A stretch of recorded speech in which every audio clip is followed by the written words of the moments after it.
हाँ भाई, हमने एक क्वेश्चन स्टार्ट कर रखा था। कौन सा सर? हमने क्वेश्चन स्टार्ट किया हुआ था, इसमें हम जर्नल एंट्री कर ली थी हमने, कंप्लीट जर्नल एंट्री वाला पार्ट। और सर हमने कर लिया था लेजर अकाउंट्स बनाना सीख लिए थे। सर एक नया इसमें इसी क्वेश्चन में आगे एक्सटेंडिंग पार्ट है, एक्सटेंशन है इसका, क्या ट्रायल बैलेंस बनाना सीखते हैं।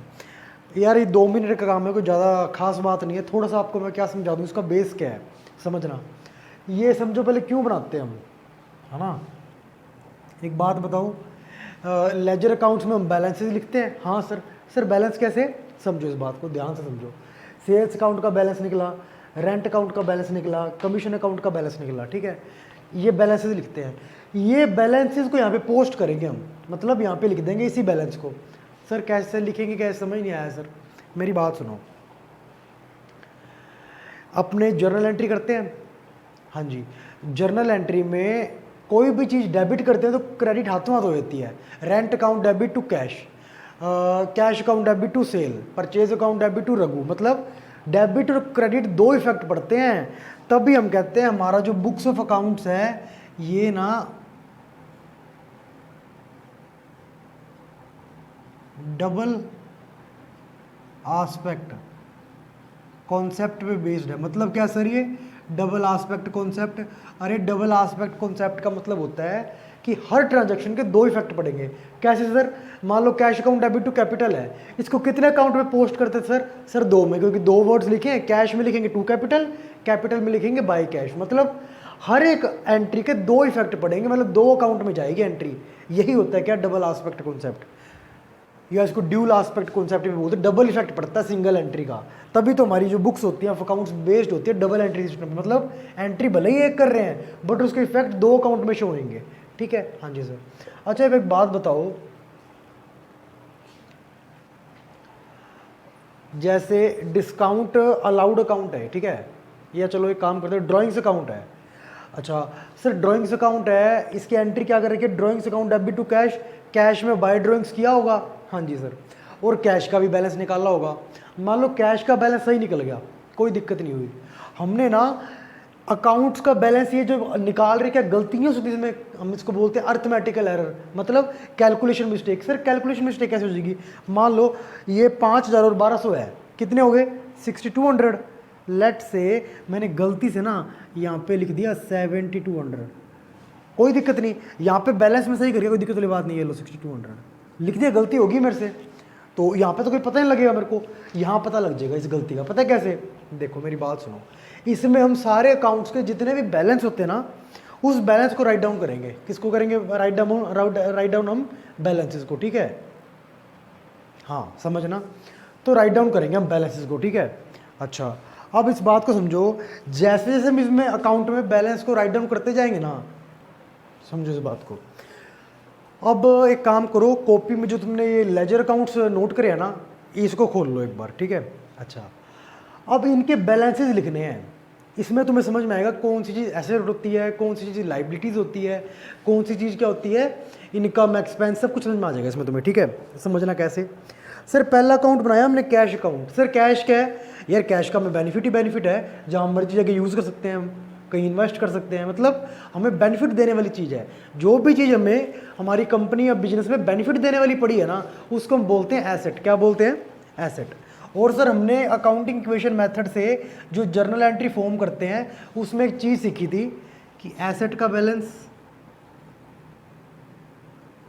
लाइबिलिटीज़ प्लस कैपिटल के बैलेंस के इक्वल होता है, और लाइबिलिटीज़ और कैपिटल का बेसिक बैलेंस क्या होता है? क्रेडिट, और एसेट्स का बेसिक बैलेंस क्या होता है? डेबिट, ठीक है।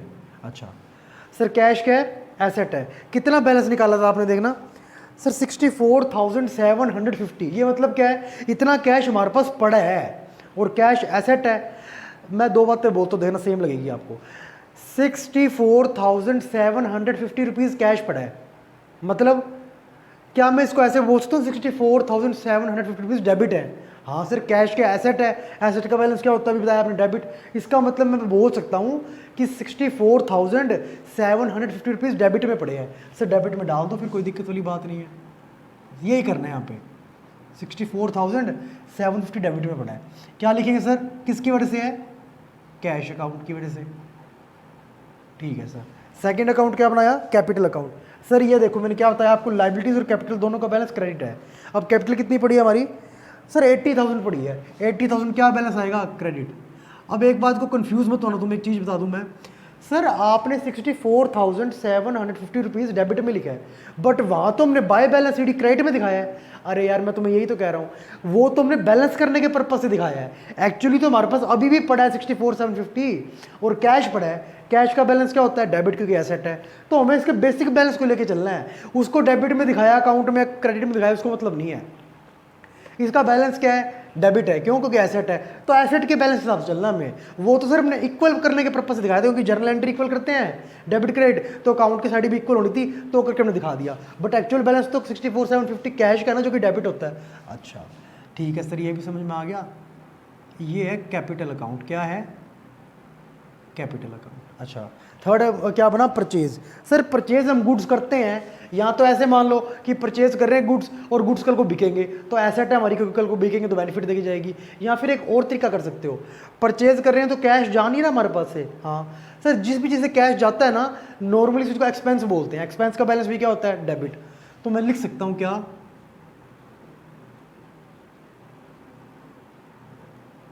परचेज अकाउंट को डेबिट में लिख देंगे। कितना है सर, ये है सर 88,000। कितना,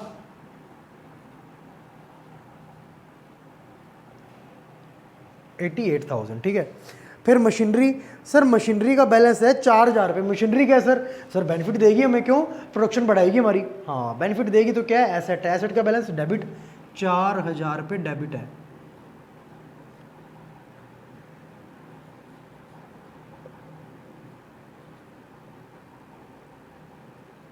मशीनरी अकाउंट, ठीक है।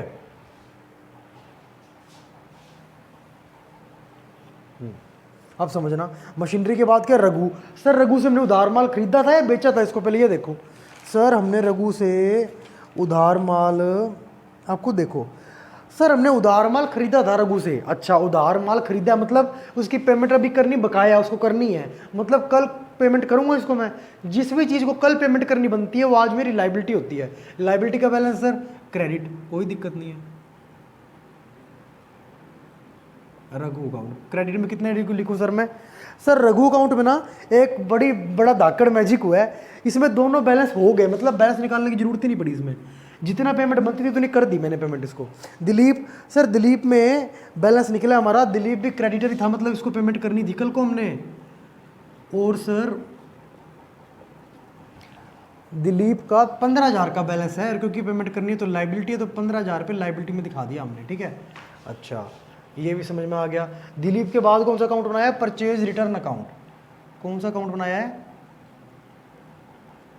परचेज रिटर्न अकाउंट बनाया है। एक बात बताओ सर, परचेज से उल्टा है ना, परचेज कर रहे हैं तो गुड्स आ रहा है, परचेज रिटर्न कर रहे हैं गुड्स जा रहा है। परचेज का बैलेंस क्या लिखा है, डेबिट। परचेज रिटर्न का क्या होगा, सर ये हमारे से जा रहा है गुड्स, क्रेडिट जो भी जाता है क्रेडिट करते हैं, इसका मतलब क्रेडिट बैलेंस है इसका। कितना है परचेज रिटर्न की अमाउंट, सर 4,000 रुपये। कितनी है, 4,000 रुपये क्रेडिट कर दिया, ठीक है। एक है discount received. Sir discount receive करना क्या है, वैसे मैंने तुम्हें बता दिया था बट फिर बता देता हूँ। डिस्काउंट रिसीव करना है क्योंकि हमें पेमेंट करनी थी, मतलब नहीं की थोड़ा डिस्काउंट मिल गया। पेमेंट करनी थी नहीं करी, मतलब इनकम फायदा हो गया, फायदे होकर तक क्रेडिट। कितना है सर इसका बैलेंस, सर डिस्काउंट रिसीव का बैलेंस है 650 रुपये। कितना, 650 का फ़ायदा है ना, फ़ायदा क्रेडिट करते हैं हम, ठीक है। डिस्काउंट रिसीव के बाद क्या आया सर, महेश चंद। इसको हमने उधार माल बेचा था बट पेमेंट इसने कहा आज नहीं कल दूंगा, मतलब कल इससे पेमेंट मिलेगी हमें। और सर जिससे भी हमें कल पेमेंट मिलने वाली, मतलब फ्यूचर बेनिफिट मिलेगा, ऐसा है आज के टाइम पे। क्या लिखूंगा, डेटर होता है वैसे, बट डेटर का नाम दे रखा है इसमें, महेश चंद। कितना है सर ये, सर ये डेटर का नाम है, बैलेंस है 10,400 रुपये। कितना, 10,400। मैं तुम्हें दोबारा कह दूं, ये जो बैलेंस है ये हमने इसके बेसिक बैलेंस को ध्यान में रखते हुए लिखे हैं। तुम ऐसा मत कह देना सर महेश चंद आपका डेटर है, एसेट है, बैलेंस डेबिट, बट अपने अकाउंट में तो सिर्फ बाय बैलेंस शीट क्रेडिट में लिखा है। अरे वो बैलेंस करने के चक्कर में लिखा है, क्योंकि वो टोटल इक्वल नहीं हो रहा था ना, इसलिए लिख दिया हमने बैलेंस करने के चक्कर में। टोटल इक्वल होना जरूरी होता है, चाहे वो एंट्री हो चाहे वो पोस्टिंग हो। है ना, टोटल इक्वल होना चाहिए तो बाय में लिख दिया, बट एक्चुअली में हमारा वो डेटर ही है ना, डेटर पड़े हैं, हमने अभी पैसा लेना है उससे, फ्यूचर में मिलेगा, अभी वो हमारा डेटर है। अच्छा ठीक है सर, समझ गया। बेसिक बैलेंस क्या होता है वो देखते हैं इसका। सेल्स, सर सेल करने से क्या होगा, सर पैसा आएगा, जिस भी चीज़ से पैसा आता है वो इनकम, सेल्स हमारी इनकम का सोर्स है। कितना है टोटल, 73,400, इनकम का बैलेंस सर क्रेडिट, बस ऐसे मानना होता है, 73,400 क्रेडिट में लिख दिया क्या, सेल्स अकाउंट। फिर क्या आएगा सर, डिस्काउंट अलाउड। एक बात बताओ, डिस्काउंट अलाउड कितना है पहले देख लो, 200 रुपये। कितना, डिस्काउंट अलाउड 200 रुपये डेबिट में आएगा। अब आप बताओ क्यों आएगा सर डिस्काउंट अलाउड डेबिट में? सर हमने पेमेंट लेनी थी बट कुछ पेमेंट हमने ली भी नहीं और उसे माफ़ कर दी। सर माफ़ करना तो नुकसान है, नुकसान मीन्स लॉस, लॉस का करते हैं डेबिट, इसलिए डेबिट करा है इसको। कितना है, डिस्काउंट अलाउड अकाउंट, है ना। अच्छा फिर देखो सर उसके बाद रेंट है 1500 रुपये। कितना, रेंट क्या है सर, पेमेंट किया था, खर्चा है, खर्चा मीन्स एक्सपेंस, एक्सपेंस होता है डेबिट, ये लो सर डेबिट कर दिया रेंट। इसके बाद सर कमीशन, सर कमीशन हमें मिली थी, कमीशन मिली थी मतलब पेमेंट आई थी, और आई थी तुम्हारी इनकम का सोर्स है, इनकम का बैलेंस क्रेडिट। कितना है सर कमीशन मिली हुई हमें, 2000 रुपये। ठीक है सर 2000 रुपये क्रेडिट कर दी क्योंकि इनकम है हमारी है।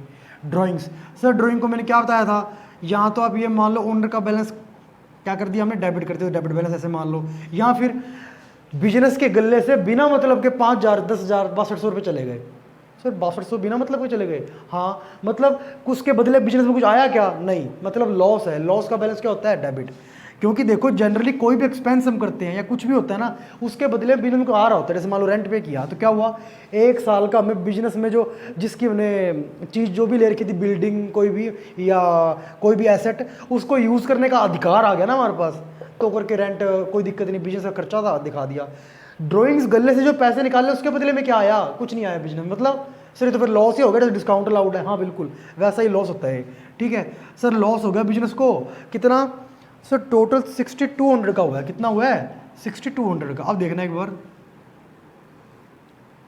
6200 का लॉस हो गया। ठीक है सर आगे ड्राइंग्स हो गया सर, 13 बने थे अकाउंट, 13 बार पोस्टिंग हुई, यहाँ पे लिखा हुआ है 1 2 3 4 5 6 7 8 9 10 11 12, वेट अ मिनट, 1 2 3 4 5 14 बने क्या, हाँ 14 बने थे टोटल। कितने बने टोटल, 14 बने हैं। ठीक है ये नंबरिंग में थोड़ा दिक्कत होगी। ठीक है टोटल 14 बन गए। अच्छा अब मैं आपको क्या कहना चाह रहा हूँ कि सर जब भी हम एंट्री करते थे तो डेबिट और क्रेडिट टोटल इक्वल होता था। जैसे मान लो rent account debit to cash किया, कितना किया, rent account debit to cash. अच्छा सर जितना मान लो 5000 रुपये आया तो 5000 से कैश जाता था हमारा, मतलब डेबिट और क्रेडिट साइड का टोटल इक्वल होता था। सर यहाँ पे भी यही है, क्यों, क्योंकि सर इनके बेस पे तो कर रहे हैं एंट्रीज, जो लेजर के बेस पे ट्रायल बैलेंस में लिख रहे हैं हम। ठीक है सर, तो सर एक बात बताऊँ, डेबिट का और क्रेडिट का टोटल इक्वल आ रहा था। सर आप क्या बात कर रहे हो, हम तीसरा बार है, हम सेम ही तो पढ़ते आ रहे हैं, जर्नल एंट्री करते टाइम डेबिट और क्रेडिट टोटल इक्वल आएगा। सर ये अकाउंट्स में पोस्टिंग करते टाइम सर डेबिट और क्रेडिट टोटल इक्वल आना जरूरी है, बट अगर ना आए तो बैलेंसिंग फिगर निकाल देते हैं हम, बैलेंस शीट बाय में भी आ सकता है, टू में भी आ सकता है। हाँ सर बिल्कुल समझ में आ रहा है ना भाई, समझ में यार, समझो यार एक बार अच्छे से हैं। तो सर यहाँ पे भी यही सिस्टम है क्या, जितनी डेबिट अमाउंट टोटल होगा उतना ही क्रेडिट टोटल होगा। ठीक है जितना डेबिट का टोटल होना था उतना ही क्रेडिट का टोटल होना था। सर देखो अब क्या कहना चाह रहा हूँ मैं आपको,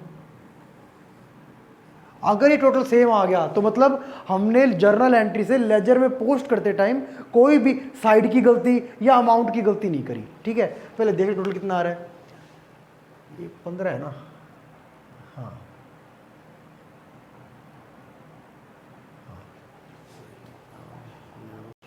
कितना है टोटल देखो, 175,050। इसका मतलब क्या है कि सर हमने ना जो जर्नल एंट्रीज करी है और उसके बाद पोस्टिंग करी है बिल्कुल सही करी है, तभी टोटल इक्वल आ रहा है। सर एक बार गलती करके बताओ, मैंने गलती करी थी देखो, अब बताता हूँ, 7200 रुपये लिख दिया। सर ड्राइंग अकाउंट में मैं लिख देता हूँ 7200 रुपये, ड्राइंग है इसको 72 कर दो, ये लो, बाकी सब सही है, हाँ सर सही है। तो कितना आएगा सर, ये सिर्फ 176050 आ जाएगा, तो गलत है। मतलब अब हमें समझ में आया कुछ ना कुछ गलती है, दोबारा जाके चेक करेंगे लेजर अकाउंट में कि कहाँ पे गलती है, फिर हम क्या करेंगे, फाइंड आउट करेंगे गलती को, और फिर उसको क्या करेंगे, रेक्टिफाई करेंगे। उसका भी अलग चैप्टर है, कोई दिक्कत नहीं, करेंगे उसको भी, रेक्टिफिकेशन ऑफ एरर को।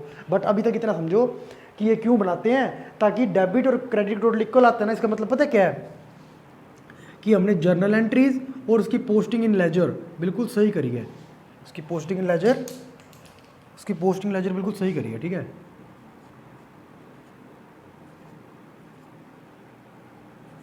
हाँ ठीक है, तो यही था यार, इसको करो, बाकी करेंगे नेक्स्ट वीडियो में, ठीक है।